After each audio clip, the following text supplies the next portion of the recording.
Welcome to the first truly good Game Boy Mega Man.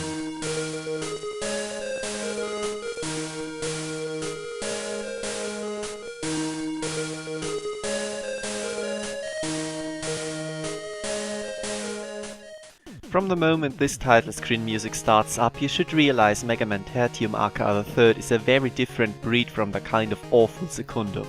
Mainly in that it is fantastic. After Biox's lackluster outing, it was wisely decided that Minaguchi Engineering had shown great promise for making handheld Mega Man games with Wily's Revenge, so they're back at the wheel for this one.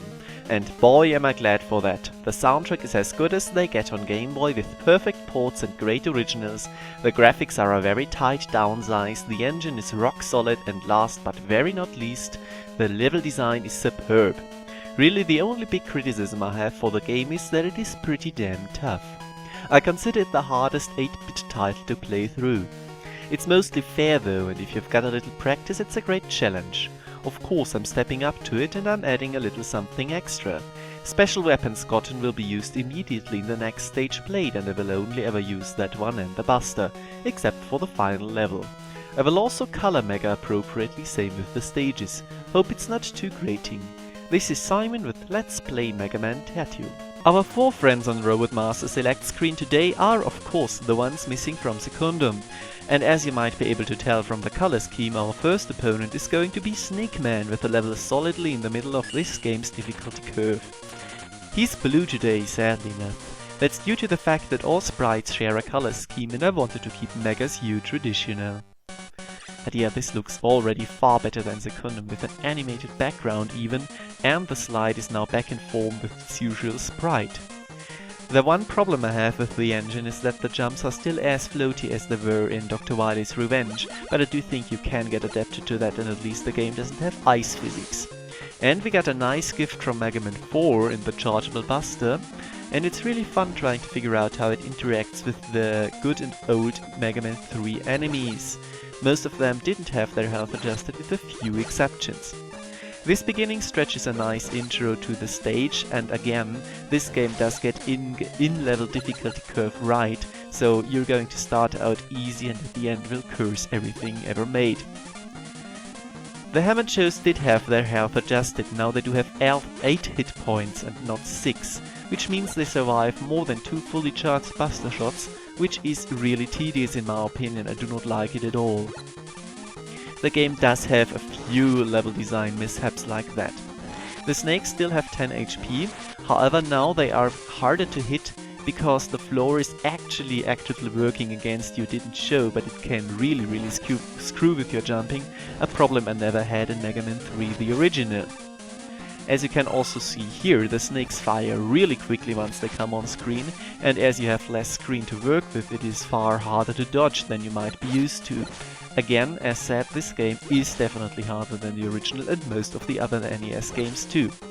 This jump also was an asshole jump. You had to edge forward until Mega's foot was only barely touching the edge, otherwise you would not make it. You can also slide jump of course, and yes, in this game you can slide jump. This room might have be a little reminder of another room which we already passed, as is the snake afterwards.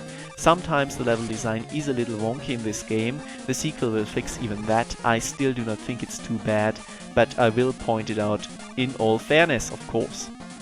These guys also got their sprite changed, I do not know why, but I do like that they put in the effort, they no longer have pogo sticks, yes.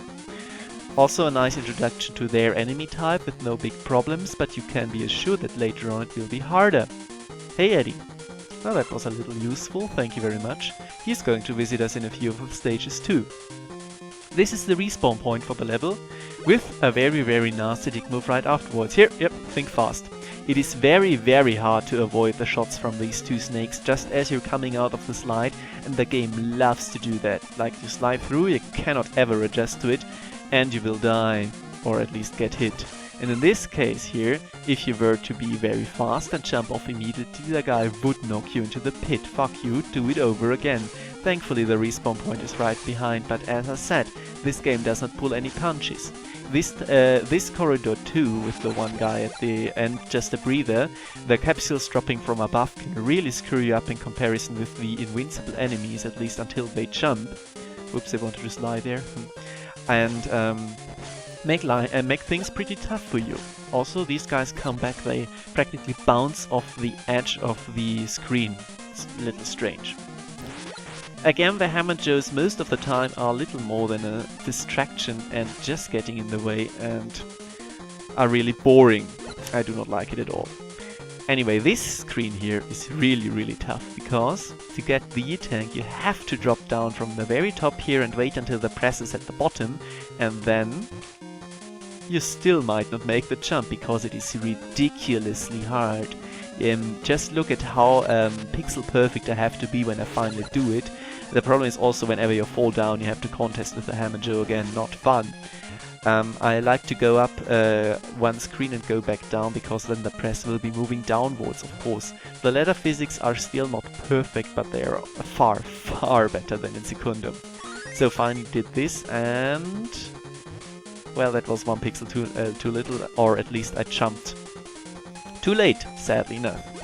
The flying guy is also perfectly placed to hit you off the ladder if you're not careful, and these guys here will surprise you when you come in. So again, be on your toes always. And this final stretch of the level is also very hard, because the dadas jumping around here can very easily knock you off. And the knockback is brutal in this game, so I'm very careful here. I'm not sure if one is coming up here, but here it is, and if this guy hits you, it's down below.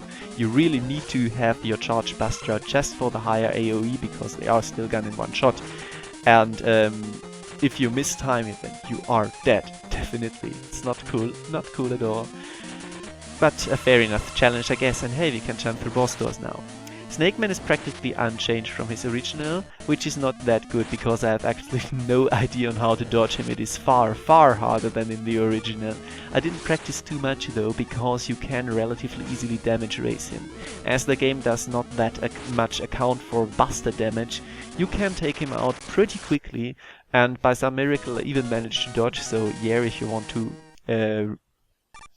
do that on your own, then you can just replicate my tactic, quote unquote. And with that, get one of the most badass weapon get themes I ever heard in a Mega Man game. Man, that is cool. And in the future I will try to be a little quieter, because there is not much I can say about the weapons anyway, which hasn't been said already in an LP of mine.